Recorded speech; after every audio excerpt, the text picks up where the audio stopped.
आज हम देखने वाले हैं घातांक एवं करनी के दो नियम और उन नियम पर आधारित दो सवाल। तो प्यारे बच्चों, आप इस वीडियो को लास्ट तक देखिए, जिससे आपको इस प्रकार के क्वेश्चनों को कैसे हल करना है ये सिखाऊंगा। प्यारे बच्चों, वीडियो शुरू करते हैं और लेते हैं पहला क्वेश्चन। तो देखो, 2 की घात 2 गुणित 2 की घात 3 है। पहले क्वेश्चन में ये दिया हुआ, तो यहाँ पर घातांक एवं करने का कौन सा नियम लगेगा और इसको कैसे हल करेंगे वो देख लेते हैं हम यहाँ पर। तो देखो बच्चों, आपको पता होगा कि घातांक एवं करने का नियम होता है, अगर a की घात m गुणित a की घात n है तो हम क्या करते हैं, a की घात m प्लस n कर देते हैं। यहाँ पर नियम कौन सा लगेगा, अगर आधार समान हो और बीच में गुणा का चिन्ह हो तो घातों को हम क्या कर देते हैं, जोड़ देते हैं। तो यही नियम इस क्वेश्चन में लगने वाला है ना। तो देखो बच्चों, ये वाला नियम इस क्वेश्चन में लगाएंगे तो देखो आधार क्या है, इनका 2 है, वो यहाँ पर भी 2 है, आधार समान है और बीच में गुणा का चिन्ह है। तो घातों को हम क्या करेंगे, जोड़ देंगे। तो यहाँ पर लिखेंगे 2 की घात 2 प्लस 3, है ना। तो क्या हो जाएगा, 2 की घात 5, इसका आंसर हो जाएगा। प्यारे बच्चों, ये पहला क्वेश्चन आपको समझ में आया होगा। अगर पहला क्वेश्चन समझ में नहीं आया ना, तो क्वेश्चन नंबर दूसरा भी उसी टाइप का है। तो देखते हैं दूसरा क्वेश्चन। दूसरा क्वेश्चन में भी देखो आधार समान है और बीच में गुणा का चिन्ह है, तो हम कौन सा नियम लगाते हैं, अगर a की घात m गुणित a की घात n इस फॉर्मेट में क्वेश्चन हो तो आधार को हम एक बार लिखते हैं और घातों को क्या कर देते हैं, जोड़ देते हैं। तो यहाँ पर भी यही वाला नियम लगाएंगे। तो देखो यहाँ पर आधार क्या है, 2 है, तो 2 लिख देंगे और घातों को क्या कर देंगे, हम जोड़ देंगे। तो प्यारे बच्चों, 10 और 8 कितना हो जाएगा, 18। तो इसका आंसर क्या हो जाएगा, 2 की घात 18। तो प्यारे बच्चों, ये क्वेश्चन आपको समझ में आ गए होंगे। अब लेते हैं क्वेश्चन नंबर तीसरा और क्वेश्चन नंबर चौथा। अब इसमें घातांक एवं करने का जो नियम है वो नियम बदल जाएगा। तो कौन सा नियम लगेगा वो देख लेते हैं। तो देखो बच्चों, यहाँ पर आधार समान है, बीच में भाग का चिन्ह है, तो यहाँ कौन सा नियम अप्लाई होगा, तो आपको ध्यान रखना है, अगर a की घात m भागित a की घात n हो तो हम क्या करते हैं, घातों को घटा देते हैं। तो प्यारे बच्चों, ये वाला नियम इस क्वेश्चन में लगेगा। क्या रहेगा ये नियम, अगर आधार समान हो और बीच में भाग का चिन्ह हो तो घातों को हम क्या करते हैं, घटा देते हैं। तो प्यारे बच्चों, इस क्वेश्चन में ये नियम कैसे लगेगा वो देख लेते हैं हम।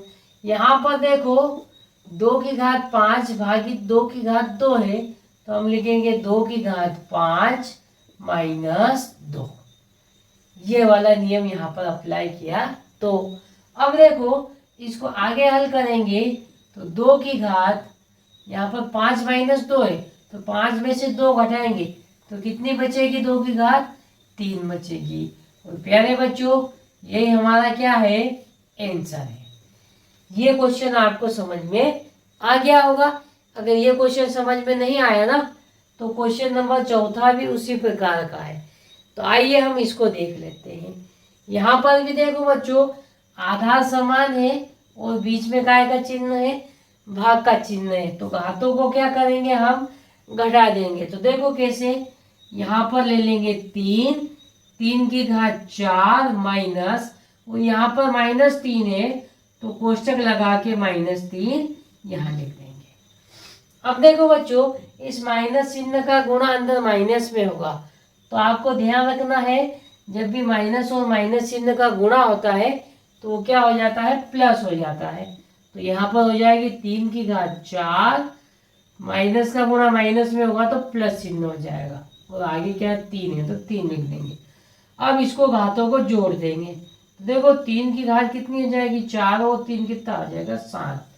तो प्यारे बच्चों ये हमारा क्या हो जाएगा आंसर हो जाएगा। 3 की घात -5 गुणित 3 की घात 7 बराबर क्वेश्चन मार्क। तो हमको इस क्वेश्चन मार्क की वैल्यू क्या करनी है निकालनी है। पहले हम लिख लेंगे हल जो हमें दिया है। यहाँ पर लिख लेंगे हल। क्या दिया हमको 3 की घात -5 गुणित 3 की घात 7 बराबर क्या है क्वेश्चन मार्क। तो देखो क्वेश्चन मार्क बराबर हम लिख लेंगे 3 की घात -5 गुणित 3 की घात 7। अब देखो बच्चों यहाँ पर घातांक एवं करने का कौन सा नियम लगेगा। तो अगर आपको पता होगा ये नियम, अगर नहीं पता हो तो यहाँ पर देख लो। अगर a की घात m गुणित a की घात n हो तो इसके बराबर क्या होता है a की घात m प्लस n। ये वाला नियम यहाँ पर लगने वाला है। ये नियम की कंडीशन क्या रहती है, अगर आधार समान है और बीच में गुणा का चिन्ह है तो घातों को हम क्या कर देते हैं जोड़ देते हैं। देखो इस क्वेश्चन में भी ऐसा है कि आधार समान है और बीच में गुणा का चिन्ह है तो घातों को क्या करेंगे हम जोड़ देंगे। तो देखो क्वेश्चन मार्क बराबर 3 की घात -5 प्लस 7 लिख देंगे, है ना। ये वाला नियम लगा दिया। यहाँ पर आधार समान है तो घातों को क्या कर रहे हैं जोड़ देंगे। अब देखो बच्चों ये घातें आपस में क्या हो जाएगी जुड़ जाएगी। अब यहाँ पर पूर्णांक का जोड़ और घटाव का नियम लगेगा। एक संख्या माइनस की है एक संख्या प्लस की है तो इसको घटाएंगे या जोड़ेंगे हम। तो प्यारे बच्चों इसको हम घटाएंगे, है ना। तो क्वेश्चन मार्क बराबर 3 की घात कितनी आ जाएगी। तो देखो 7 में से 5 घटाएंगे कितना आ जाएगा 2 आ जाएगा। और चिन्ह कौन सा लगेगा बड़ी संख्या के सामने। अब 5 और 7 में कौन बड़ा 7 बड़ा। 7 के आगे प्लस है तो हमारी घात भी क्या आएगी प्लस आएगी। अब उसके बाद देखो इस क्वेश्चन मार्क बराबर क्या आ जाएगा 3 की घात 2 है तो हम 3 को 2 बार लिख के गुणा कर देंगे। अब देखो यहाँ पर यहाँ कौन सा नियम लगेगा a की घात अगर 2 है तो हम a को क्या करते हैं a गुणित a लिखते हैं। जिस भी संख्या की घात जितनी हो उसको उतनी बार लिख के गुणा कर देते हैं। यहाँ पर देखो 3 की घात 2 थी तो 3 को 2 बार लिख के गुणा कर देंगे। तो क्वेश्चन मार्क की वैल्यू कितनी आ जाएगी 3 3 9। प्यारे बच्चों ये क्वेश्चन आपको समझ में आ गया होगा। अब लेते हैं क्वेश्चन नंबर दूसरा। तो देखो बच्चों क्वेश्चन नंबर दूसरा क्या है 7/6 की घात 3 फिर बड़ा कोष्टक उसकी घात कितनी है 5 है। जो दिया है वो लिख लेंगे हम हल। इस क्वेश्चन मार्क को मैं आगे लिख लेता हूँ। क्वेश्चन मार्क बराबर 7/6 उसकी घात 3 और फिर उस पूरे की घात कितनी है 5 है। तो यहाँ पर घातांक एवं करने का कौन सा नियम लगेगा हम देख लेते हैं। यहाँ पर देखो a की घात m है और उसकी घात n है ना। तो देखो ये इसी फॉर्मेट में है इसको हम क्या मान लेंगे a और उसकी घात m फिर उसकी घात n है। तो इसको हम क्या करते हैं a की घात m गुणित n कर देते हैं। यहाँ पर घातांक एवं करने का ये वाला नियम लगने वाला है। तो आइए ये वाला नियम यहाँ पर अप्लाई कर देते हैं। तो देखो a की जगह पर क्या है 7/6, m की जगह पर क्या है 3 और n की जगह पर क्या है 5 है।